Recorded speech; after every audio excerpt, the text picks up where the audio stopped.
আপনাদের ফোনটা যদি পানির মধ্যে পড়ে যায় তখন আপনারা কি কাজ করবেন আর কি কাজ করবেন না। তো আজকে ভিডিওর মধ্যে আমি এটা নিয়ে আলোচনা করবো ইনশাআল্লাহ। তো আজকে ভিডিওর মধ্যে আমি 5টি রিজন দেখা দেবো বা 5টি কারণ দেখা দেবো। এই 5টি কাজ আপনাদের ফোনটা যদি পানির মধ্যে পড়ে যায় করবেন, এবং 5টি কাজ দেখা দেবো এই 5টি কাজ করবেন না। ওকে,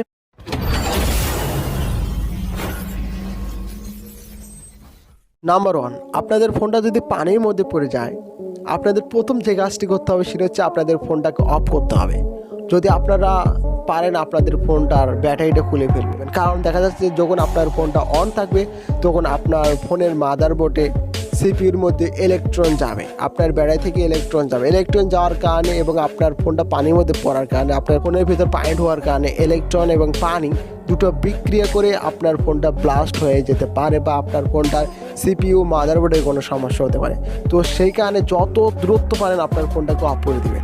নাম্বার 2, আপনার ফোনটি পানির মধ্যে পড়ে যাওয়ার পর হাই টেম্পারেচারের মধ্যে আপনার ফোনটি রাখা যাবে না।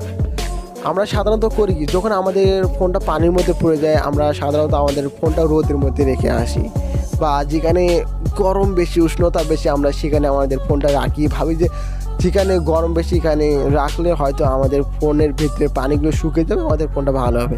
একদম ভুল ধারণা। ঠিক আছে, আপনার ফোনের ভিতরে পানিগুলো শুকিয়ে যাবে, কিন্তু আপনাদের ফোনের সিপিইউ মাদারবোর্ড এবং সব থেকে বেশি ব্যাটারি মারাত্মকভাবে ক্ষতিগ্রস্ত হবে। আপনাদের ফোনটি আপনারা যতটা ভাবতেছেন ভালো হবে এর থেকে আরও দ্বিগুণ ড্যামেজ হয়ে যাবে। তো সেই কারণে হাই টেম্পারেচারের মধ্যে রাখবেন না। নাম্বার 3, আমাদের ফোন যখন পানির মধ্যে পড়ে যায় আমরা তখন আমাদের ফোনটাকে পানি থেকে তুলে ফু ফু ফু এরকম ফুঁক দিই।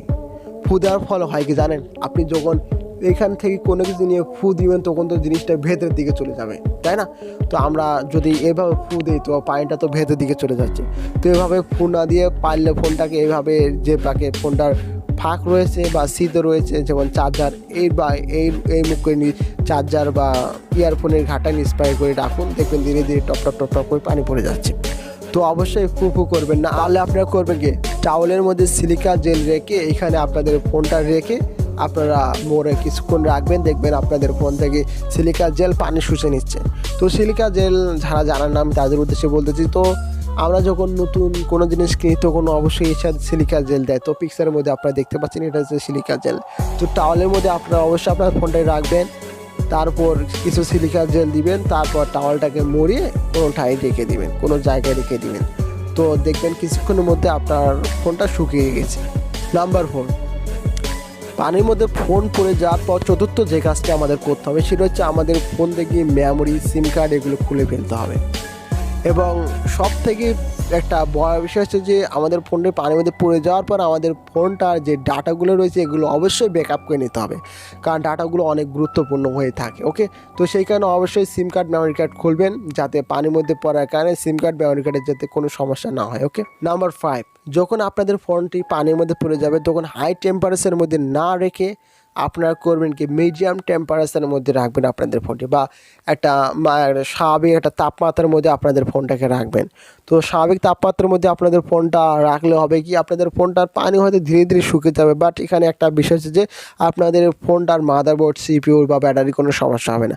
আর যদি এই 5টি কাজ করার পরেও আপনাদের ফোনটি যদি ভালো না হয় বা পানি যদি না শুকায়, তো করবেন কি, অবশ্যই তাৎক্ষণিকভাবে ইমিডিয়েটলি একজন ভালো মেকানিজিয়ামের কাছে নিয়ে যাবেন, একজন ভালো টেকনিশিয়ানের কাছে নিয়ে যাবেন আপনার ফোনটা। অবশ্যই নিয়ে যাওয়ার পর তাকে দেখালে তিনি ইনশাল্লাহ যতটুকু পারেন ইনশাল্লাহ ভালো করে দেবেন। তো আমি যে 5টি কাজ করার কথা আপনাদেরকে বললাম, এই 5টি যদি কাজ আপনারা করেন বাসার মধ্যেই, তো ইনশাল্লাহ আপনাদের ফোনটি ভালো হওয়ার সম্ভাবনা 99%, আর 1% তার হাতে।